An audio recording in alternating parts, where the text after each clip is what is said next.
Bienvenidos nuevamente. Vamos a continuar con la parte de fundamentos de ggplot. Eso significa vamos a ver realmente cómo utilizar ggplot, cuáles son las funciones y la estructura que nos sirve para crear gráficas usando esta librería. Sin embargo, antes de empezar a revisar este tipo de funciones, una cuestión conceptual o teórica que sí me gustaría mencionar o que tuviéramos presente al momento de hacer gráficas es que si bien muchas veces en el laboratorio nos dan a indicar qué tipo de gráficas debemos hacer, hay ciertas libertades que nos dan o hay veces que podemos hacer otro tipo de gráficas para tratar de entender o visualizar mejor el comportamiento de nuestros datos. Y para eso, siempre debemos de tener en mente que las gráficas o cualquier visualización que hagamos nos debe de ayudar a transmitir información que nos ayuda a responder y nos motiva a generar nuevas preguntas. ¿Qué significa? Cuando estamos haciendo un experimento es porque el experimento de por sí ya lleva una pregunta que deseamos responder. ¿Sí? Por ejemplo, en el caso de los datos de láser, ¿es posible determinar cuál es el radio del láser? ¿No?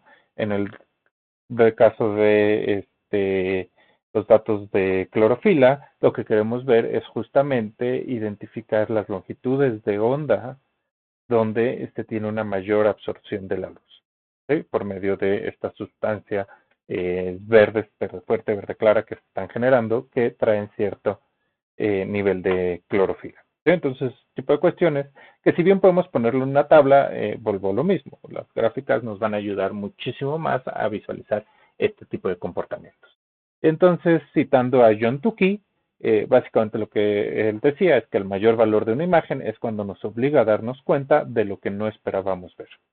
¿Sí? Es decir, si nosotros a veces ya sabemos que cuando hagamos una gráfica vamos a tener una línea recta horizontal, a lo mejor no es realmente, digo, a lo mejor sí hay que hacerlo para corroborar que efectivamente es una recta horizontal, pero podría ser más interesante si esta recta no fuera horizontal, tuviera una pendiente, aunque fuera muy leve, pero que tuviera una pendiente, ¿no? Y entonces nos podríamos preguntar, bueno, ¿y esta pendiente a qué se debe? Cosas de ese estilo. ¿Sí? O a lo mejor estamos esperando, hicimos un experimento de movimiento rectilíneo uniforme, por lo cual creo, la gráfica en posición versus tiempo va a ser una gráfica, una línea recta con una pendiente, que la pendiente va a ir asociada a la velocidad, y resulta que en vez de salirnos eso, nos sale algo más parecido a una parábola. ¿Sí? ¿Eso qué significa? Bueno, si nos sale más parecido a una parábola, significa que de acuerdo al análisis, a toda la teoría que tenemos detrás, es que hay un coeficiente de aceleración dentro de ese experimento. Y entonces vamos a tener que preguntarnos qué pasó, si estaba haciendo un experimento de movimiento rectilíneo uniforme. Este, Cosas de ese estilo, ¿no? Entonces, realmente para eso nos sirve hacer esas gráficas y es lo que tenemos que tener presente.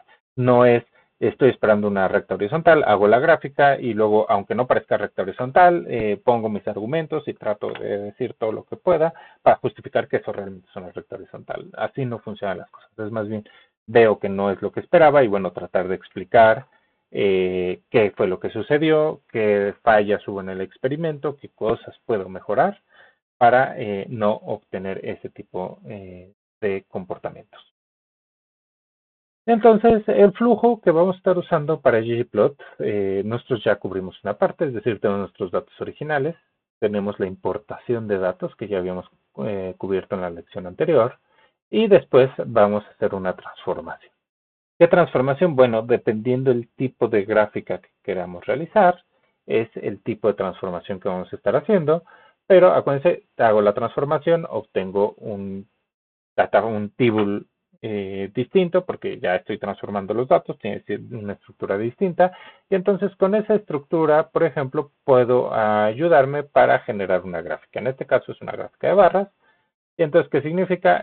Aquí no tenía, por ejemplo, únicamente tenía la variable cut, que es uno de estos datos de muestra que traen las librerías, hace referencia a ciertos diamantes, y entonces el tipo de corte del diamante, y entonces cuando se hace una transformación, en este caso fíjense que la transformación en este ejemplo particular es un stat count, lo que hace es que cuenta cuántos registros hay asociados a cada una de estas categorías, y entonces eso se usa para generar esta gráfica de barras donde nos dice cuántas observaciones tenemos por categoría. Y entonces nos permite generar estas tablas resúmenes de una forma más gráfica, ¿no? Es decir, poder comparar rápidamente cuál es la categoría que tiene más observaciones, cuál es la que tiene menos, etcétera, etcétera. Básicamente esa es la idea. Y esto lo vamos a hacer, es decir, importamos datos, ya que tenemos nuestros datos, hacemos transformaciones, ya que tenemos las transformaciones, graficamos, y la forma en decidir cómo hacer las gráficas o cómo ir implementando cosas a las gráficas, lo vamos a hacer a través de un sistema de capas, ¿sí? Es decir, ggplot lo que nos permite es crear una capa de coordenadas y después de agregar este tipo de capa de coordenadas, lo que vamos a poder ir haciendo es agregar capas nuevas que nos permitan modificar o agregar características nuevas al gráfico. Entonces, siempre vamos a empezar, cuando vayamos a hacer un nuevo gráfico, vamos a empezar con la función ggplot. Esta función ggplot va a recibir los argumentos necesarios para generar la gráfica, y ya una vez de que pasamos información como viene siendo el table y todo esto a ggplot, entonces, el cual es su primer argumento, de hecho el conjunto de datos siempre va a ser su primer argumento, y entonces después lo que podemos hacer es empezar a crear nuevas capas. Entonces yo le agrego una nueva capa donde le digo, bueno, ya que creé mi sistema coordenado, le voy a agregar una capa que le va a indicar que me haga un diagrama de dispersión o un diagrama de barras, cosas de ese estilo. Y después a lo mejor quiero cambiar la funcionalidad de la gráfica, y en vez de que sea un sistema coordenado cartesiano, que es por default, le podría decir a lo mejor que se haga un sistema coordenado polar. Podría ser una opción si quiere hacer gráficas polares o estoy haciendo análisis en coordenadas polares. Tendría que indicarle eso, o a lo mejor si estoy cambiando la escala de mis datos, es decir, si por alguna razón van a ver, por ejemplo, en mecánica vectorial, van a revisar eso, que a veces quieren cambiar sus escalas de una escala lineal a una escala logarítmica, y entonces hacer un gráfico logarítmico normal o log-log, cosas de ese estilo. Entonces también podemos indicar ese tipo de cuestiones en cada una de las capas subsecuentes. Si queremos agregar etiquetas, título, cambiar la descripción de los ejes, agregar texto nuevo sobre la gráfica, etcétera, etcétera. Cada una de estas modificaciones se pueden ir haciendo sobre una capa nueva que le vamos a ir agregando. Entonces, en este sentido va a ser muy dinámico, porque es muy fácil agregar o quitar una capa nueva dependiendo de lo que queramos, sin tener que reescribir todo el código, ¿no? Piensen que es algo similar a lo que hacíamos con el Magritte cuando hacíamos los pipelines, que en vez de escribir todas las funciones concatenadas, lo hacíamos por renglón cada una de las transformaciones, y entonces era muy fácil quitar o agregar una nueva. Con ggplot es algo similar, cada renglón es una capa distinta, y entonces es muy fácil quitar o agregar una nueva capa donde sea que lo metemos.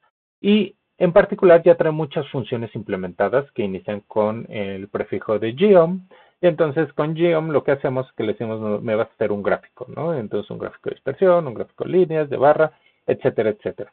Vamos entonces en la siguiente sección a ver algunos de los gráficos más comunes que trae ggplot. No son todos, pero vamos a ver los más comunes y vamos a empezar a trabajar sobre este tipo de gráficos.